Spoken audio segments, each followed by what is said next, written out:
Muchas gracias, Señor, por el día de hoy, por tu ayuda y por tu cuidado, por las múltiples formas, Señor, como muestras tu favor para con nosotros, por aquello de lo que nos has librado, Señor, y lo que nos has enseñado. Gracias, bendito Señor,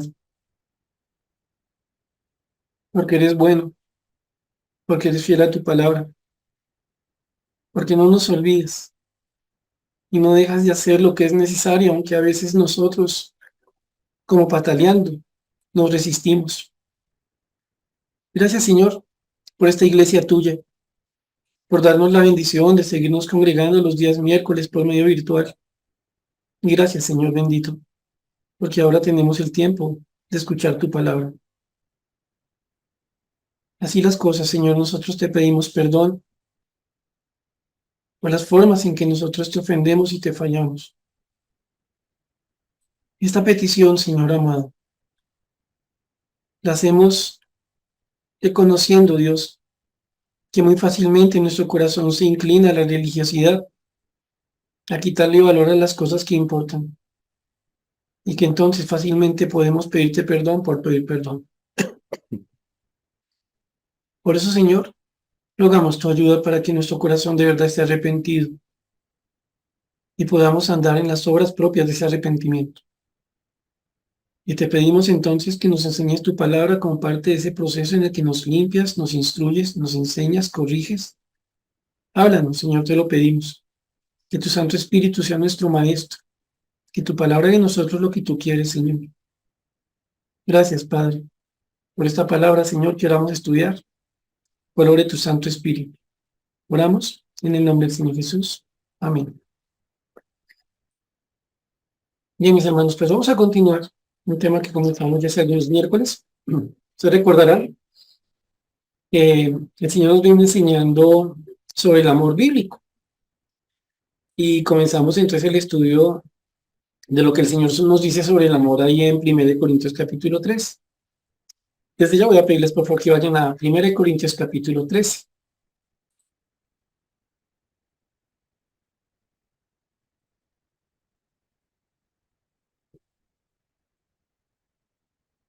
Primera de Corintios capítulo 13.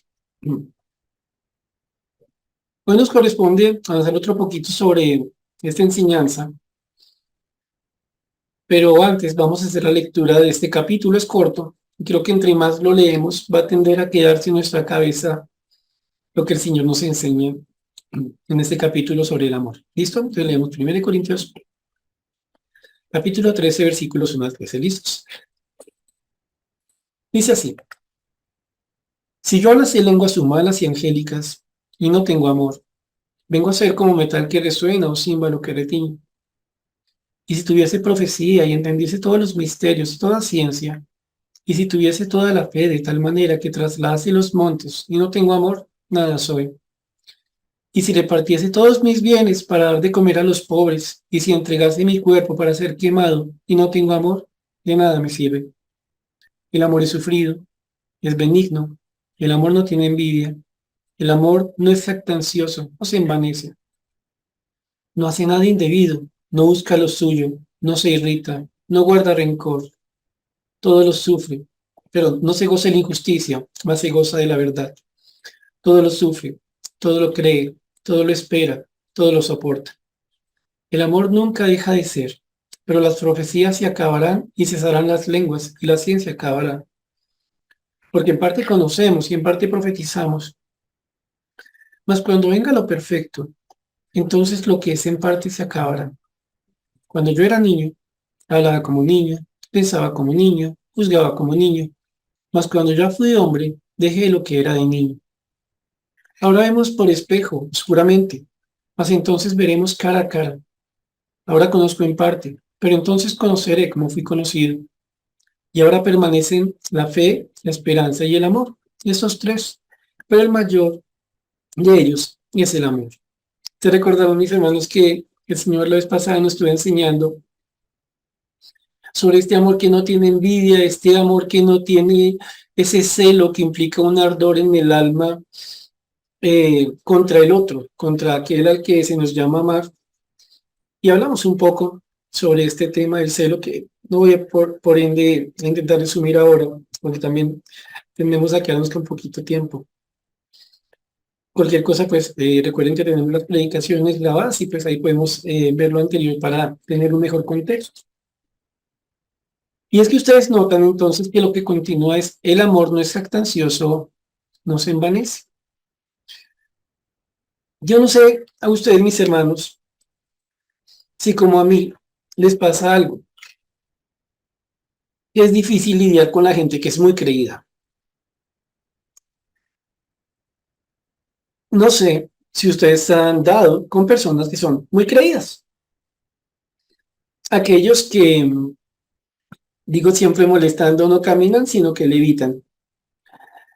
Y creo, sinceramente, que la persona creída la encontramos en cualquier esfera de la vida.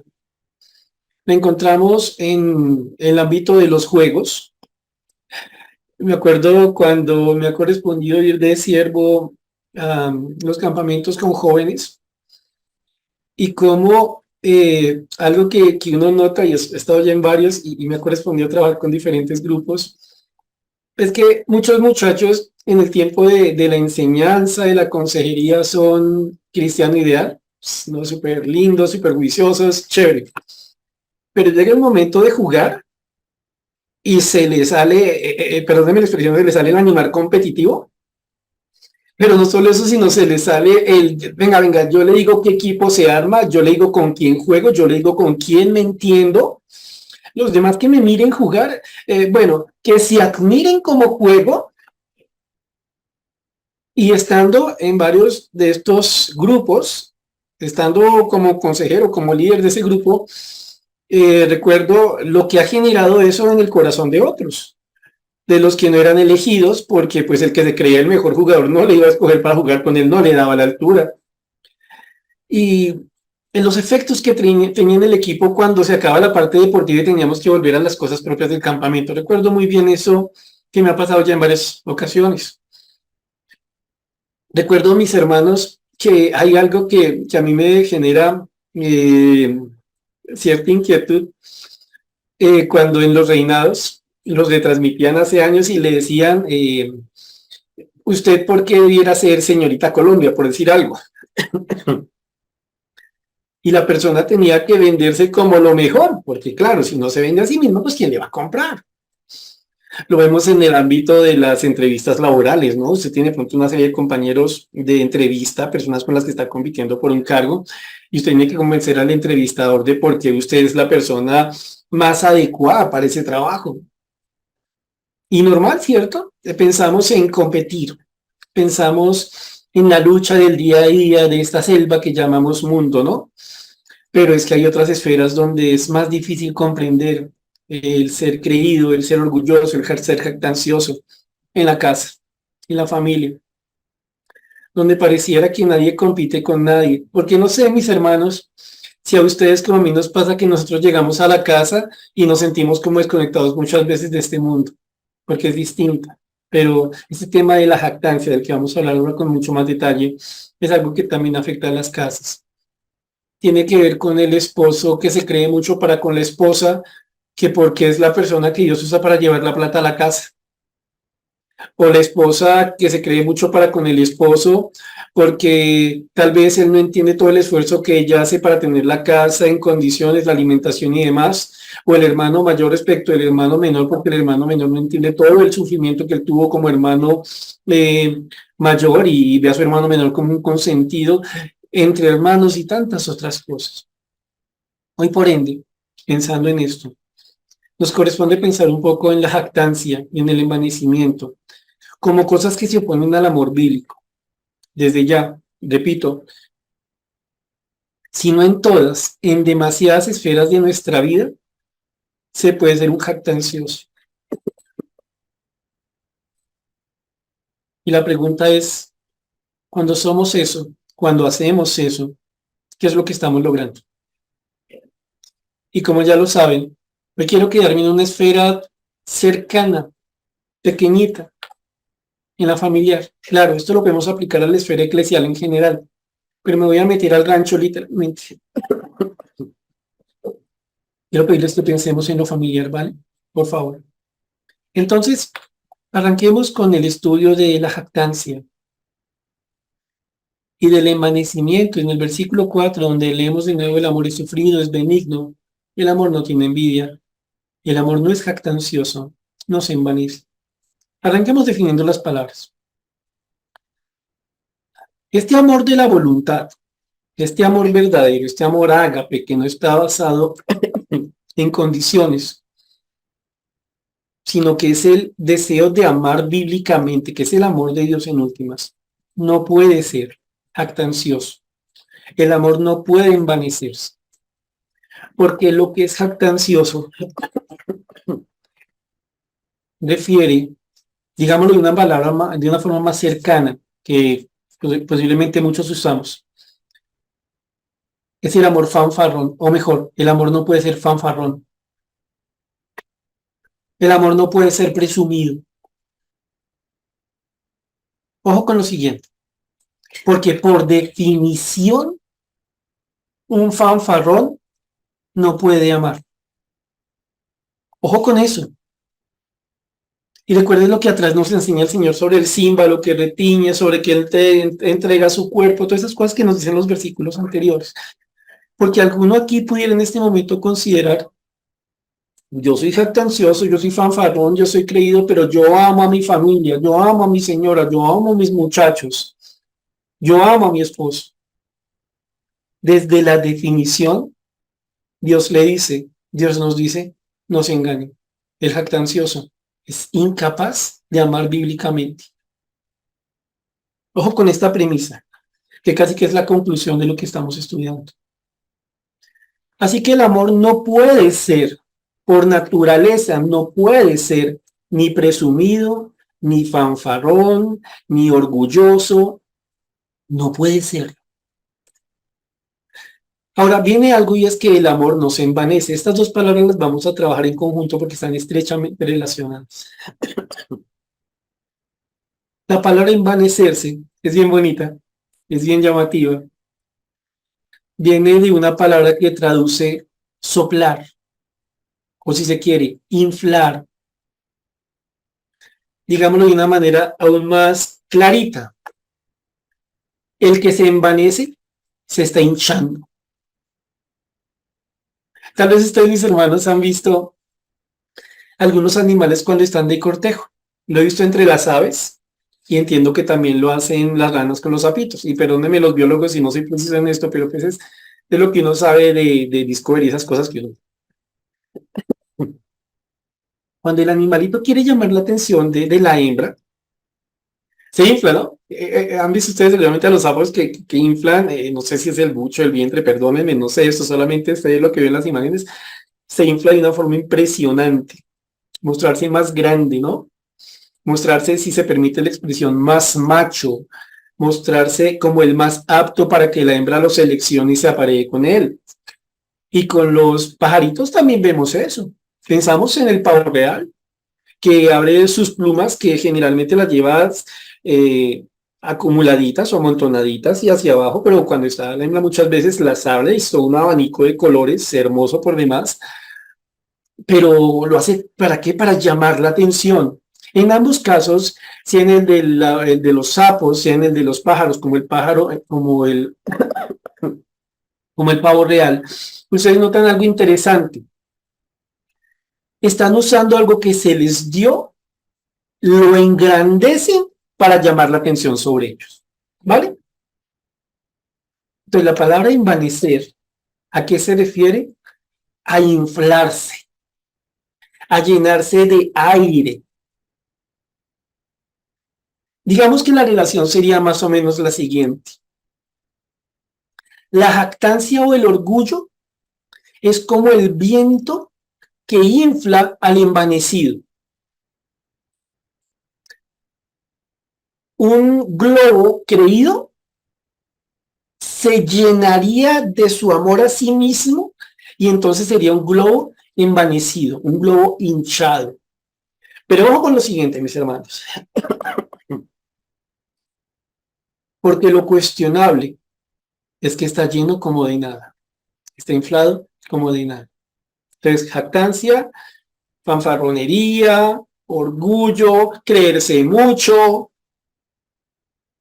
envanecimiento, estar hinchado como por viento, gordito, así que se vea grandote, ¿no?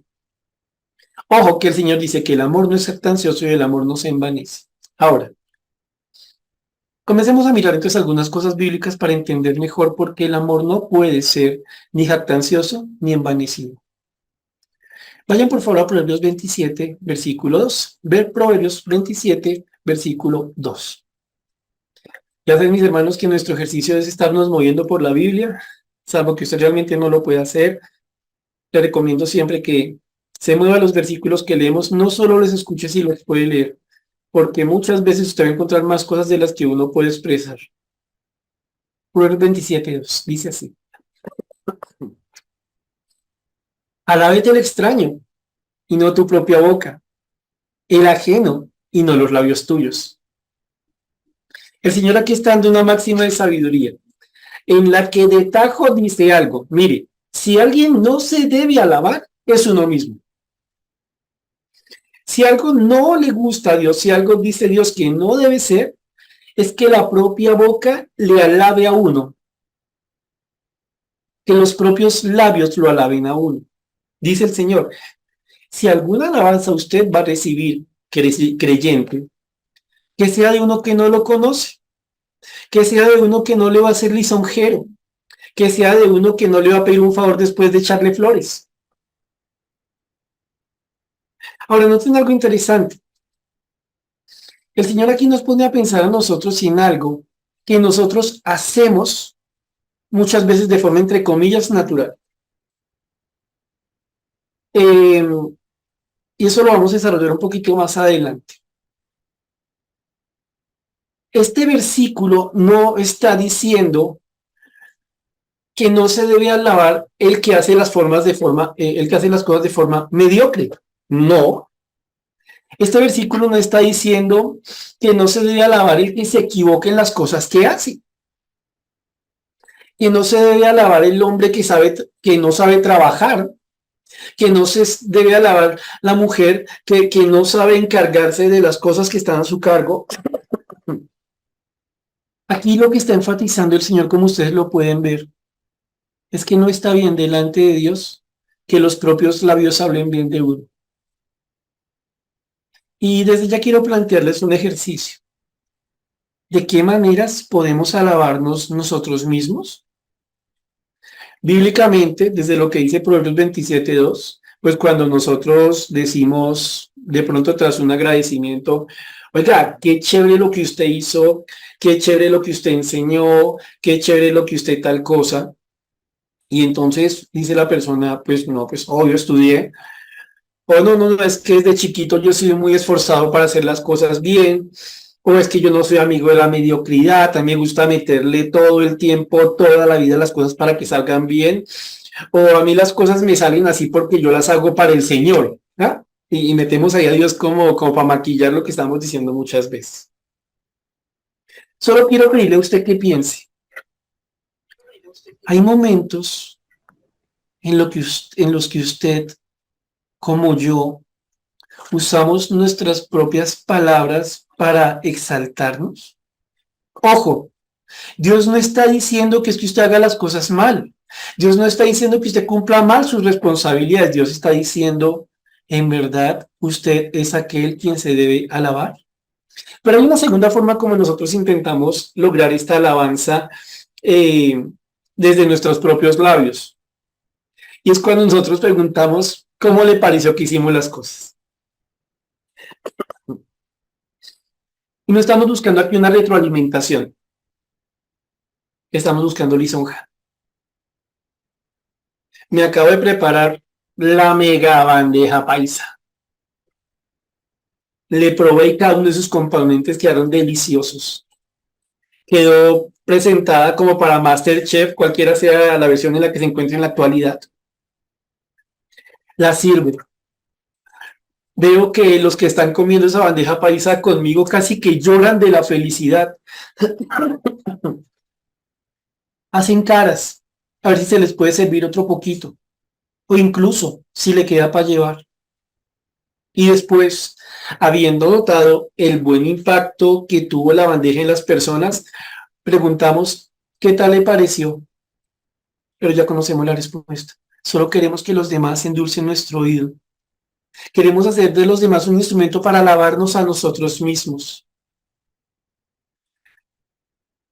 Conocemos la respuesta, pero solo queremos que los otros le echen aire de jactancia a ese corazón envanecido. ¿Cierto, mis hermanos, que a veces funciona así? En demasiadas áreas de nuestras vidas.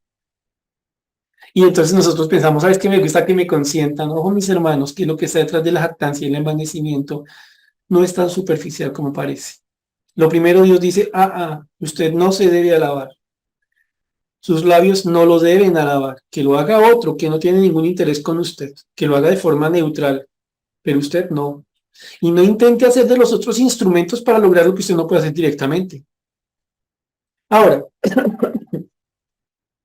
es bueno entender, mis hermanos, que el Señor nos dice, ¿saben qué? Sí, hay algo en lo que yo permitiría que usted se sienta muy contento con algo suyo. Vayan por favor a Jeremías capítulo 9, versículos 23 al 24. Mientras se mueve a Jeremías 9, 23, 24, les sigo pidiendo por favor que pensemos lo que el Señor nos está enseñando. Enfatizo en algo que se dijo desde el comienzo.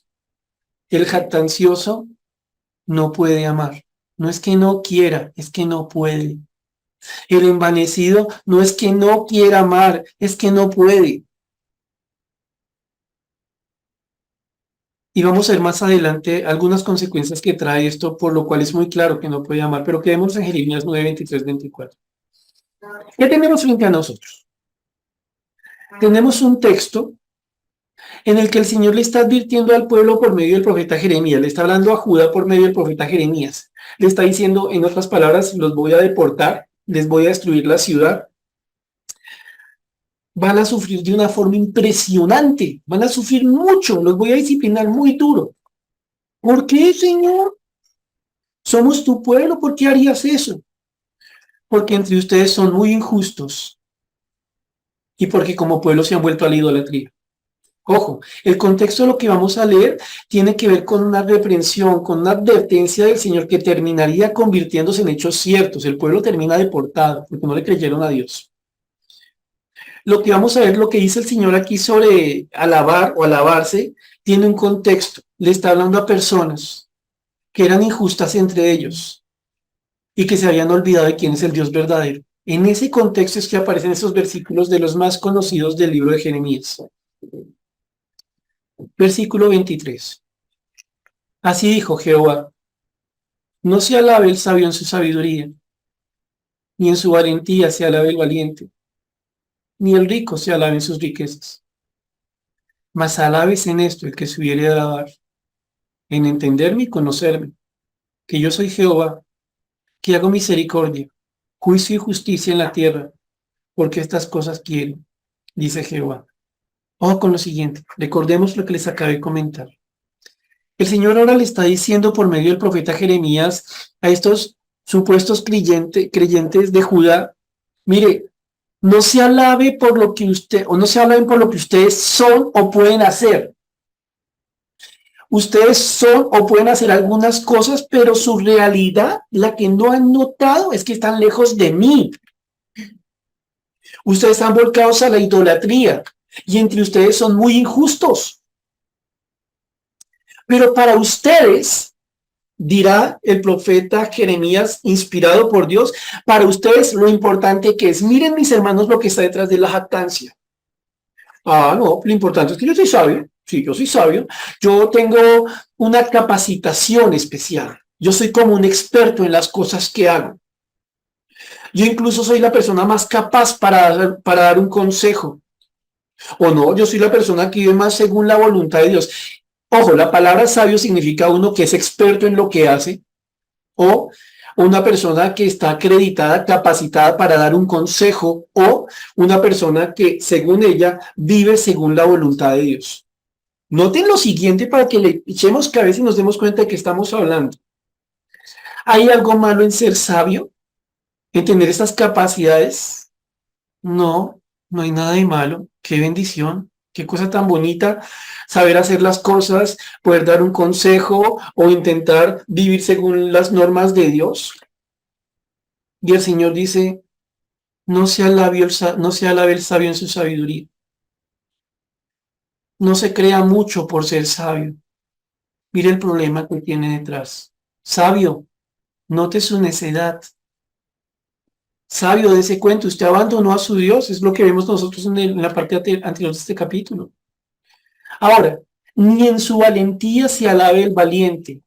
Y el término valentía refiere a alguien que tiene fuerza, que tiene poder, que tiene vigor, a un guerrero. No, pues qué bendición tener estos valientes en medio de una congregación, en medio de un pueblo. Uy, no, qué bendición tener gente que sabe pelear, que es fuerte, que nos ayuda a guardarnos. Chévere. Una vez más, el Señor no está diciendo que la valentía sea mala. ¿Lo notan? Le está diciendo, valiente, no se alabe en su valentía. Una vez más, valiente, escuche lo que dice atrás el capítulo 9 y todo el contexto de Jeremías. ¿De qué le sirve ser valiente? ¿De qué le sirve ser sabio? Si usted se cree mucho por esto que Dios le dio y el precio de creerse mucho por esto que Dios le dio, que usted abandonó a Dios. Ni el rico se alaba en sus riquezas. Una vez más, no está diciendo nada contra ser rico. Qué chévere, ¿no? Tener platica, no tener que hacer cuentas tan seguido. Chévere. Pero como al valiente y como al sabio el Señor les dice, no se alaben, no se jacten, no sean fanfarrones con eso.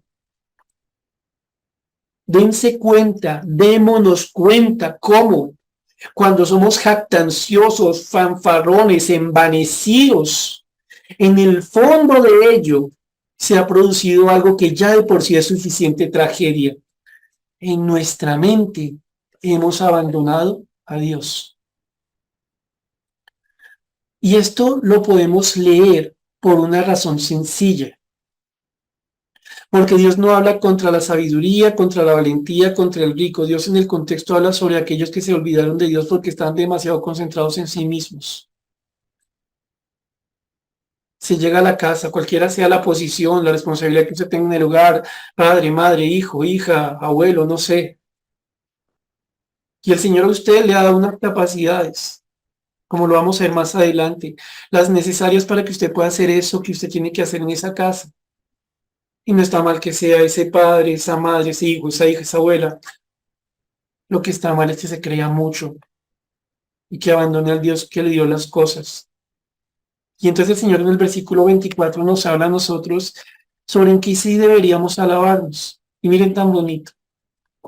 Mas alabe en esto el que se hubiere de alabar.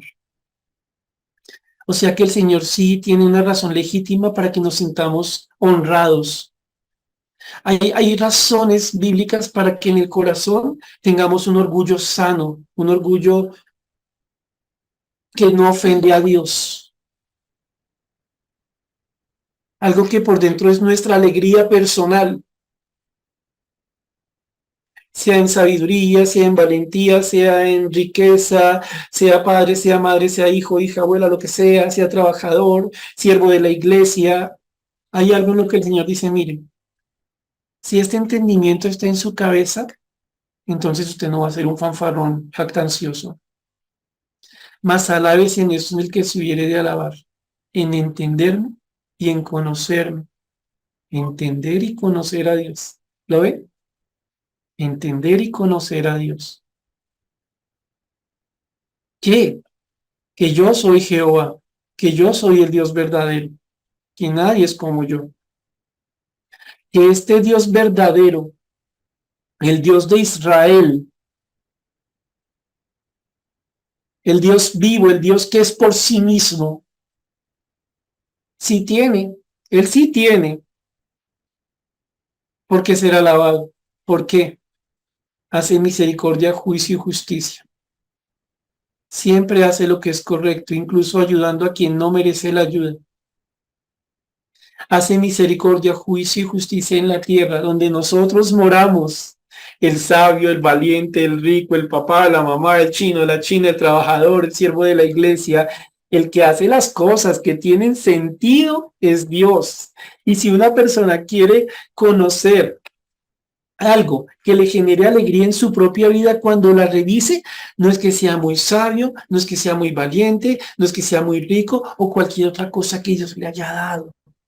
Alégrese en entender que el Dios de misericordia, juicio y justicia es la razón de lo que usted entiende y de lo que usted hace.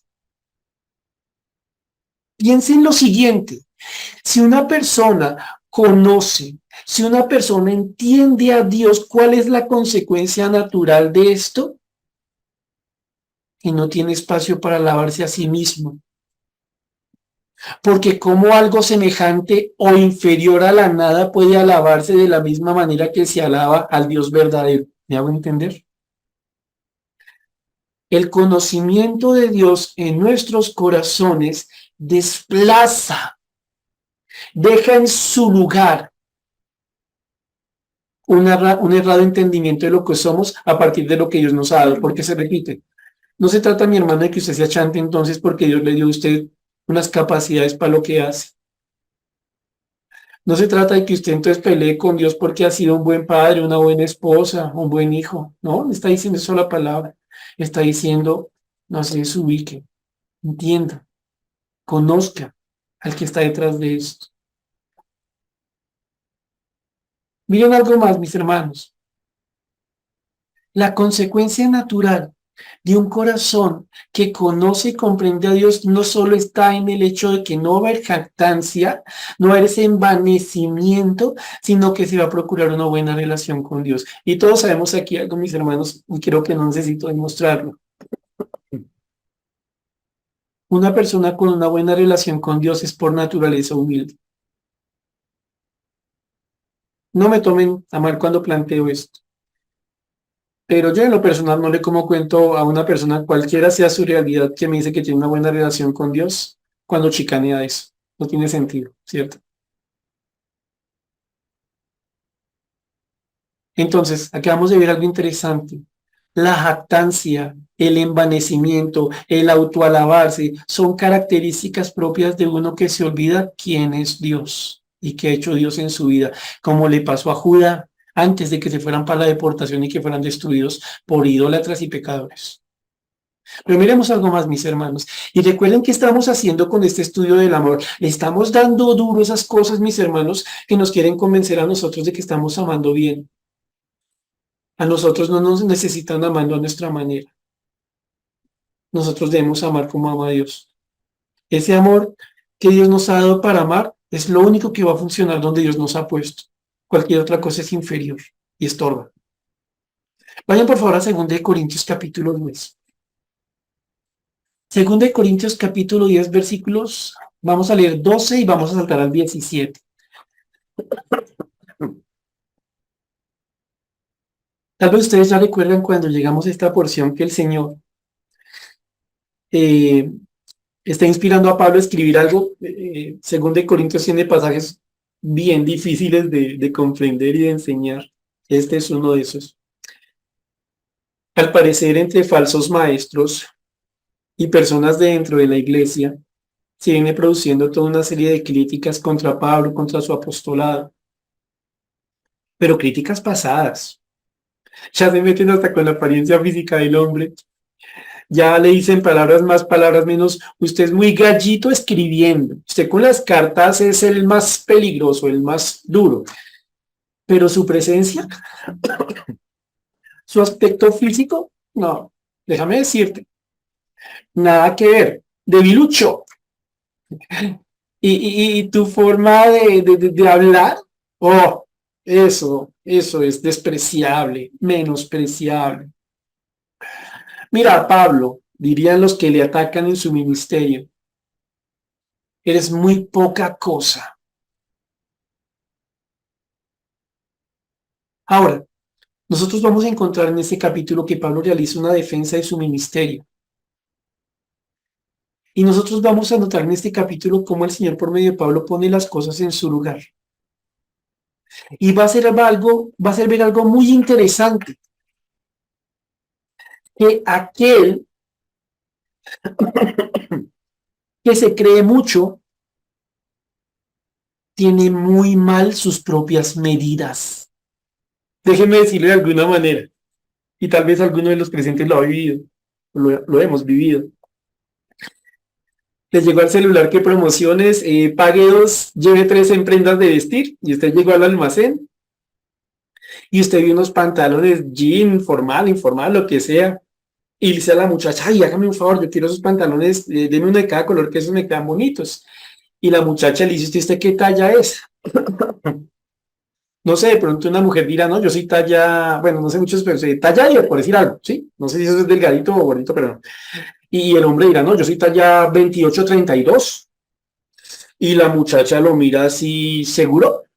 Obvio, obvio, mire mi perfil, mire, mire nomás, mire ese cuerpazo, mire, mire. Pero señora, me parece que usted realmente es como una talla 86. Y su merced, señorita bonita, yo creo que su talla es como un 32. No, no, no, ¿qué le pasa? No, no, no, mujer, mire, véndame lo que le pedí. A mí usted no me venga a ofender. El de la plata soy yo y el cliente siempre tiene la razón. La muchacha, cuestionada por la conducta, decide que no tiene por qué perder la venta si en últimas el cliente considera que es la ropa que necesita, que ni se la necesita medir, pues se la entrega. Y la persona se va a la casa.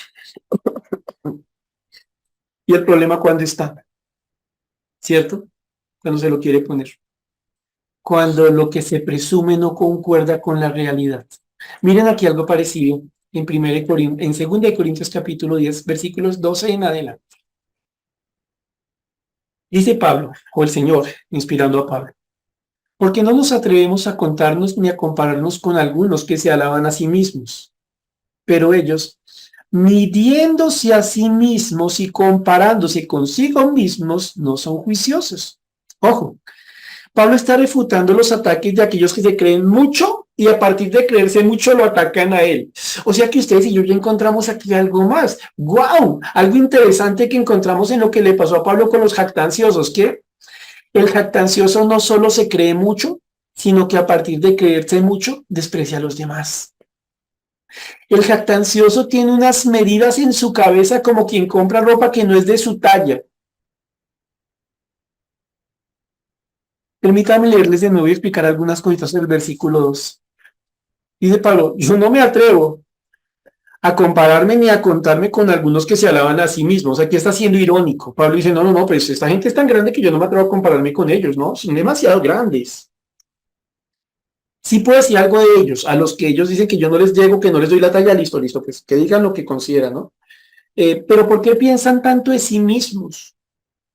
Porque son jactanciosos, porque están llenos de tanto aire. Son tan grandes. Miren lo que está detrás de la jactancia, por lo menos evidenciada en muy posiblemente unos falsos maestros y tal vez algunos hermanos en la iglesia de Corinto. Pero ellos midiéndose a sí mismos, estimándose a sí mismos, evaluándose a sí mismos. Es decir, se miran a sí mismos y ellos se autoevalúan, se autocalifican. Pero ojo, cuando uno tiene que medir algo, cuando uno tiene que saber o evaluar algo, uno necesita un punto de referencia, ¿cierto? Yo cómo sé si esta cosa mide o no mide 1 metro. Pues a manera de ejemplo, yo pongo una regla que mide 1 metro y pongo al lado lo que quiero medir. Y esta regla que mide 1 metro me permite saber si lo que estoy midiendo es más largo o más corto que 1 metro, ¿cierto? Así funciona. Pablo está diciendo algo aquí muy interesante. Mire, ellos se creen mucho y dentro de creerse mucho, hacen algo que es de locos. Pero de locos, locos. ¿Qué? Ellos mismos son su medida. Ellos son su punto de comparación. Ellos son su punto de referencia. Ellos no son su propio metro. Y tan raro, se miden a sí mismos a partir de sí mismos y la medida les sale bien. ¿Me hago entender?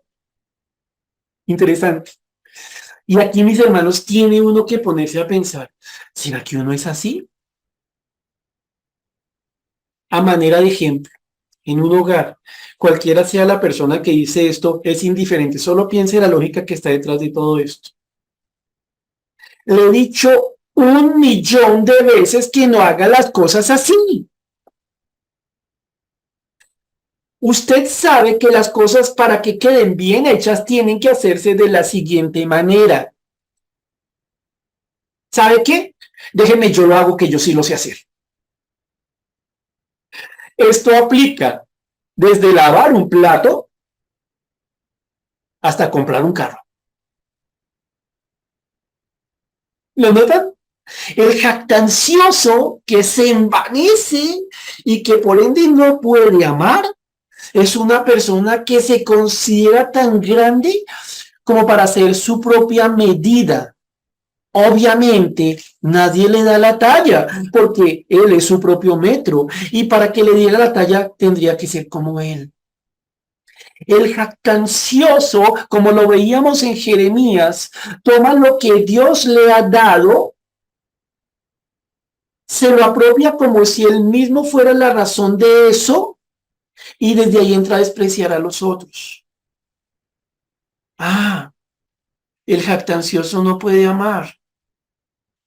¿Cómo va a amar usted a otro cuando esté tan enamorado de usted mismo?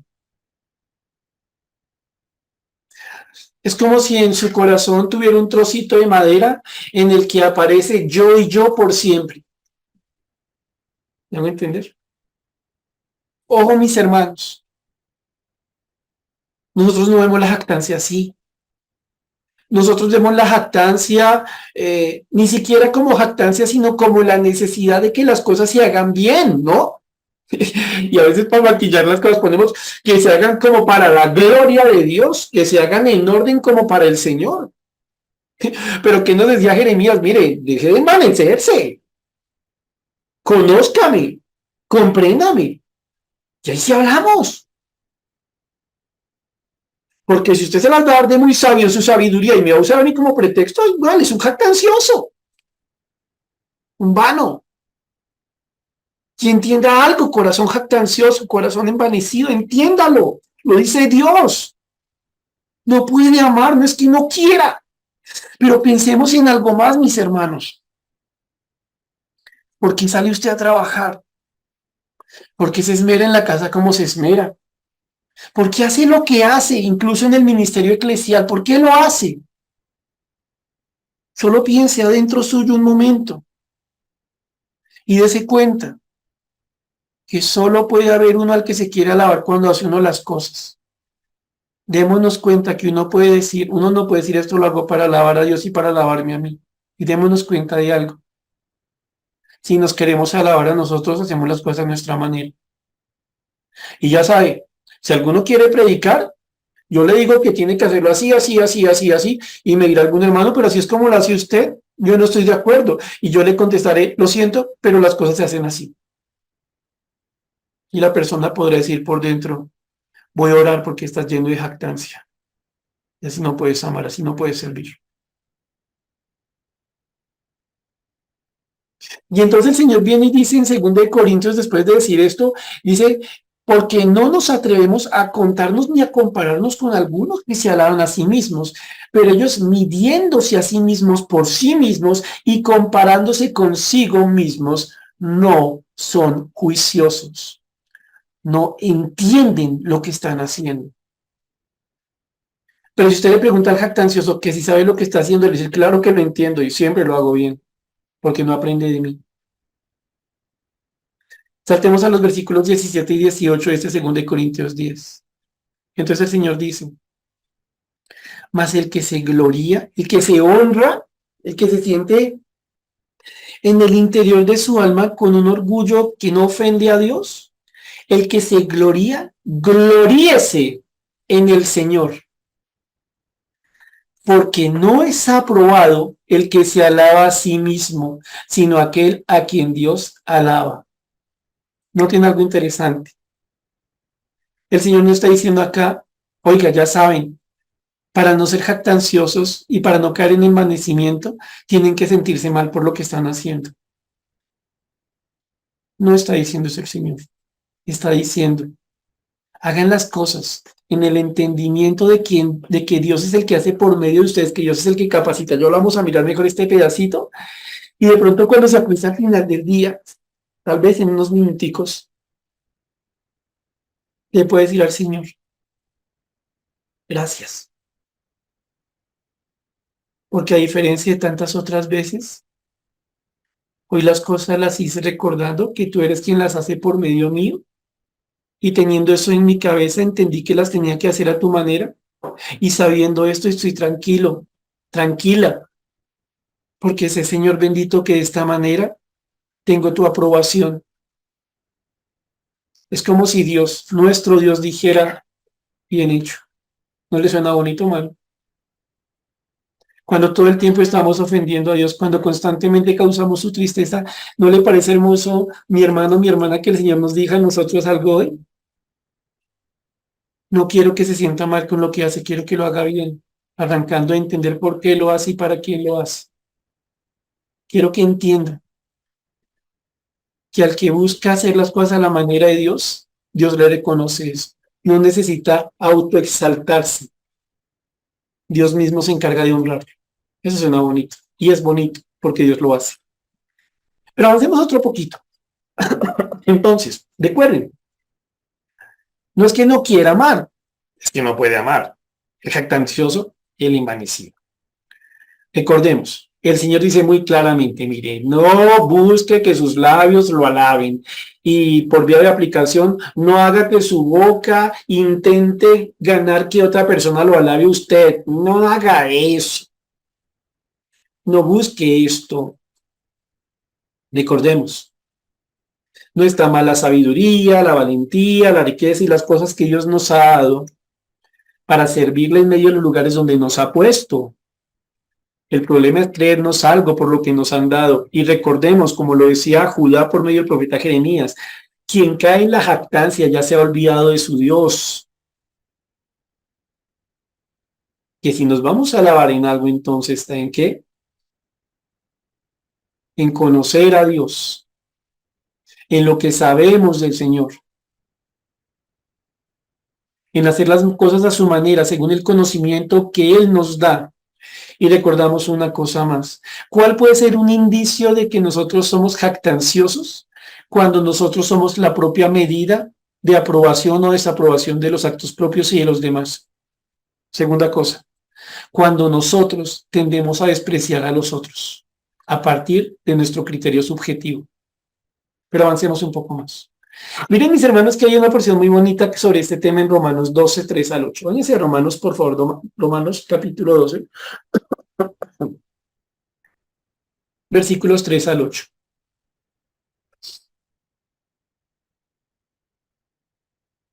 Esta porción es bien bonita. Comienza de una forma retante, porque en el versículo 1 nos habla a nosotros de el deseo de Dios que nosotros mismos seamos un sacrificio vivo, no un sacrificio muerto. No es que usted le corte el cuello y no sirve sino para un sacrificio, sino el sacrificio que es constante, el sacrificio que es la vida misma, cada acto de la vida. Que es un sacrificio que es santo ante Dios, que le agrada a Dios, que es un sacrificio que muestra, wow, esta persona sí entiende lo que Dios ha hecho en su misericordia. Así comienza Romanos 12. Repito, una persona que vive como un sacrificio para Dios de forma santa, agradable y de la que Dios dice, wow, este sí entiende lo que yo he hecho con mi misericordia en su vida. Miren lo que dice en los versículos 3 al 8. Y noten cómo aquí el Señor vuelve y toca un tema parecido al que estamos tocando. Dice el versículo 3. Digo pues por la gracia que me es dada a cada cual que está entre vosotros, que no tenga más alto concepto de sí que el que debe tener, sino que piense de sí con cordura, conforme a la medida de fe que Dios repartió a cada uno. Porque de la manera en que en un cuerpo tenemos muchos miembros, pero no todos los miembros tienen la misma función,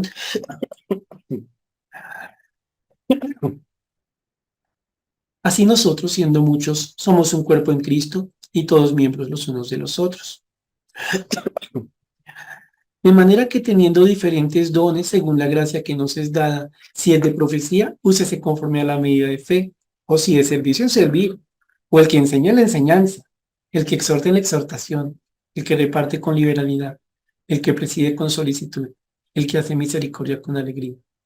Claro, aquí el Señor le está hablando a la iglesia de Roma por medio del apóstol Pablo y les está poniendo a pensar si usted realmente ha entendido la misericordia de Dios en su vida, si usted va a hacer ese sacrificio vivo, santo, agradable, en algo que se presenta a Dios con entendimiento, entonces, ¿qué va a hacer usted?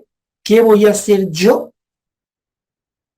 Voy a tomar lo que Dios me ha dado, aquí la Biblia lo llama la gracia que es dada a cada cual. Aquí la palabra gracia no alude a ser salvos, ya son salvos, es la iglesia en Roma. Aquí el Señor está hablando de un regalo que significa una capacidad especial que el Señor da. Pensamos en los dones, pero también pensamos en los talentos. Don, ¿qué es un don? Una capacidad espiritual especial que da el Señor para que cumplamos un ministerio, por ejemplo. ¿Qué es un talento? También es una capacidad, pero por ejemplo el talento puede ser una persona que toca bien un instrumento musical. Incluso una persona que tiene la gracia del Señor cuando habla con otras personas. En todo caso, es lo que nos dice aquí el texto. Miren, el Señor ha dado a cada uno de los suyos una gracia especial, un regalo. Eso que dice desde ya, eso no se lo ganó usted. No se lo ganó ninguno. Es un regalo de Dios a los suyos. Digo pues por la gracia que me es dada a cada cual que está entre vosotros, que no tenga más apto concepto de sí que el que debe tener. Que no sea arrogante, que no se estime demasiado. No caiga en ese error. ¿En qué partimos? Dios quiere que seamos a Él como un sacrificio vivo, una ofrenda viva a Él constantemente, con el entendimiento de lo que Él ha hecho por nosotros. Si entendemos eso, entonces decimos, Señor, ¿qué gracia me has dado tú? Wow, los dones del Espíritu Santo que me has dado son los siguientes. Los talentos que me has dado son los siguientes. Los oficios que me has dado son los siguientes. Wow, Señor bendito. Ay, Padre bendito, si tengo un corazón que tiende a ser más creído. Entonces Dios dice, no caiga en la trampa. No piense usted más de lo que tiene que pensar. Y entonces, ¿cómo hago para no caer en la trampa? Bueno, piense de sí con cordura, como estando cabal, como no estando fuera de sus 5 sentidos, ¿vale? Piense con cabalidad, de forma juiciosa respecto de usted mismo. Dios a usted, Dios a nosotros nos ha dado unas capacidades por su gracia para hacer algo y para que cumplamos estas capacidades a cada quien le ha dado una medida específica. Por decir algo, un ejemplo y nada más. Ustedes conocen por la gracia del Señor muchos profesores en la iglesia. ¿Y han notado algo? Y esto para la gloria del Señor. Intentamos todos enseñar la palabra de Dios, pero ¿se han dado cuenta que hay diferentes estilos? ¿Lo han notado? Cómo el don de enseñanza en cada uno se da de una forma diferente, según una medida de fe diferente. Ay, porque este es más duro que este. No, no, no, no, no. Es la medida que Dios le da a esa persona para que cumpla una tarea específica. Si le diera otra medida, la persona no podría hacer lo que Dios le dio a hacer. Le da una gracia en general y esa capacidad se la da de una forma súper específica. Mi hermano, mi hermana, déjeme decírselo de alguna manera. Dos opciones. O estamos en un mundo lleno de azar y de accidentes, y eso no es posible, o estamos en una historia, en un mundo en el que prima la soberanía de Dios. Si esto es así, en su hogar como en la iglesia, Dios lo puso y le dio unas capacidades especiales, una medida de fe específica para que usted cumpla su función. Dios no se equivocó. Le es imposible equivocarse. Por ende, miren esto, el mejor hombre, la mejor mujer, el mejor hijo, la mejor hija, el mejor abuelo, el mejor siervo para cumplir esa tarea es usted, no por usted. sino por el Dios que le puso allí y le dio las capacidades, la gracia, la medida de fe para que usted haga lo que tiene que hacer. Dios lo dio. No hay lugar a la jactancia. Porque de la manera que en un cuerpo tenemos muchos miembros, pero no todos los miembros tienen la misma función.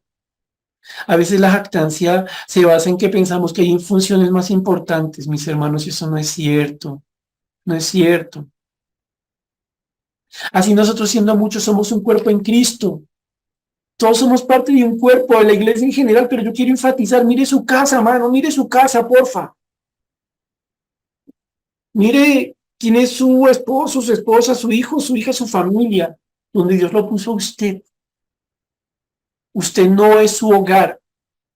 Su hogar no depende de usted, pero en su hogar usted es necesario, como cada parte de un cuerpo, cumpliendo una función que Dios capacita a hacer. De manera que teniendo diferentes dones según la gracia que nos es dada, si el de profecía úsese conforme a la medida de fe. Entonces ustedes van a ver aquí algo interesante.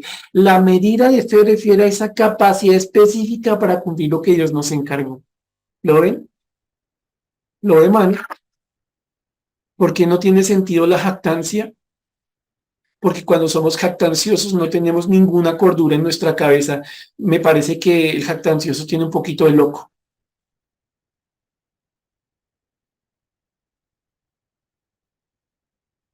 Vamos, mis hermanos, a leer un versículo más. Y permítame, se lo leo, no vayan allá porque el tiempo ya se nos acabó. Está en Proverbios 28:25.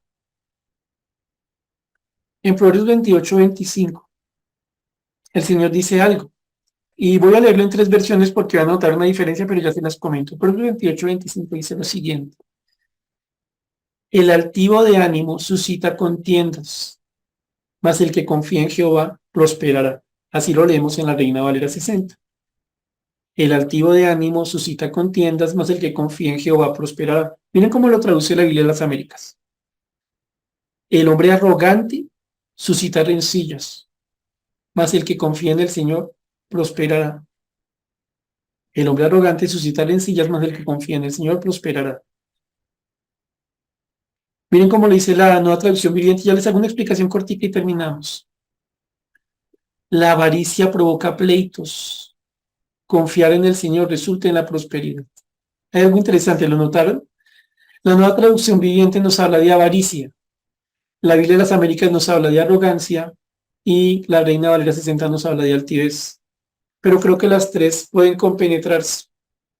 Porque una cosa característica del jactancioso, como lo vimos atrás cuando vimos lo que el Señor decía contra los creídos que atacaban la iglesia, el ministerio de Pablo, es que un corazón altivo, un corazón arrogante, es un corazón avaro. Es un corazón que quiere y quiere y quiere. Es un corazón que se ensancha para consigo mismo. Elógienme, engrandézcanme, denme lo que me merezco, trátenme como lo merezco. ¿Y qué dice el Señor de este corazón? Provoca pleitos, suscita rencillas, suscita contiendas. Tal vez, hermano, hermana, usted se pregunta por qué pelea tanto con usted la gente de su casa. Y tal vez usted piense que es culpa de los demás porque se acostumbró a medirse con su propia medida, se acostumbró a compararse con usted mismo. Y tal vez mi hermano que me está escuchando en este momento, usted le echa la culpa a los demás y no se ha dado cuenta que el problema existe, pero la causa no son ellos. La causa está en su corazón, en su jactancia,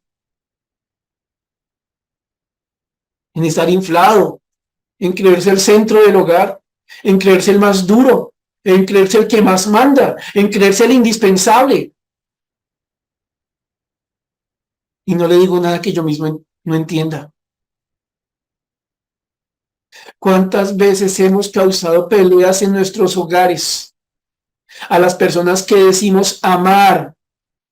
¿Cuántas veces hemos ocasionado tristezas en la iglesia con las personas que decimos son compañeros de ministerio, con los que luchamos juntos, solo por ser jactanciosos, por envanecernos? Y en vez de detenernos a pensar y pedirle a Dios, Dios, estoy siendo cuerdo, estoy pensando las cosas como tú las piensas, te estoy conociendo a ti y quiero es alabarte a ti, o es un problema que tengo en el alma, en vez de detenernos a pensar qué nos está pasando, seguimos pateando con la jactancia, a la vez que se infla cada vez más nuestro orgullo. Y lo dijimos desde el comienzo y estamos terminando. Qué tristeza, porque tanto esfuerzo no sirve de nada. Por mucho que se haga, eso no será amor. Por mucho que se haga, eso no será servicio. En últimas, será un gran esfuerzo perdido. Finalmente, pensemos en lo que nos acaba de decir la Biblia. Traer contienda por la jactancia. Lo mejor que nos podría pasar no es que Dios nos confronte y nos ayude a entender por qué hacemos las cosas. Si creemos que es un acto de su misericordia que nos capacita o si realmente nos creemos el ombligo del mundo. Recuerden, el amor no es jactancioso. El amor no se envanece. No hay que renunciar a amor. No hay que renunciar a amar. Hay que renunciar a la jactancia y al envanecimiento. A parecer globitos, a parecer sapos inflados para aprender a amar como Dios quiere que amemos. Oramos. Señor bendito y Padre, te damos gracias por tu palabra esta noche, porque nos enseña, Señor bendito, que el amor no es jactancioso y que no se envanece. Son palabras que en este mundo, Señor, se toman a la ligera y casi como juegos. Son cosas que casi se nos exigen si queremos ser competitivos. Pero eso es en la visión carnal de este mundo. Pero según tu palabra, el que ama no puede ser jactancioso ni envanecerse. Pero según tu palabra, lo que nosotros necesitamos es ser cuerdos al entender qué capacidad nos has dado para servir a otros. Y saber que si alguna alabanza vamos a recibir por hacer las cosas para ti, será la tuya. Es la única que vale la pena, Señor. Hoy te pedimos, Padre Celestial, que nos ayudes a ser cuerdos y a dejar de ser nosotros mismos las reglas con las que medimos nuestras vidas. Que nos ayudes a entender que el jactancioso se ha olvidado de ti, de tu misericordia. Que nos ayudes a entender que es muy posible que muchas contiendas que nosotros hemos causado, estamos causando, están arrancando en un corazón jactancioso y envanecido. Ayúdanos a amar, Señor, como tú quieres que amemos, conociéndote, entendiéndote. Señor, damos gracias por tu palabra. Oramos en el nombre de Jesús. Amén.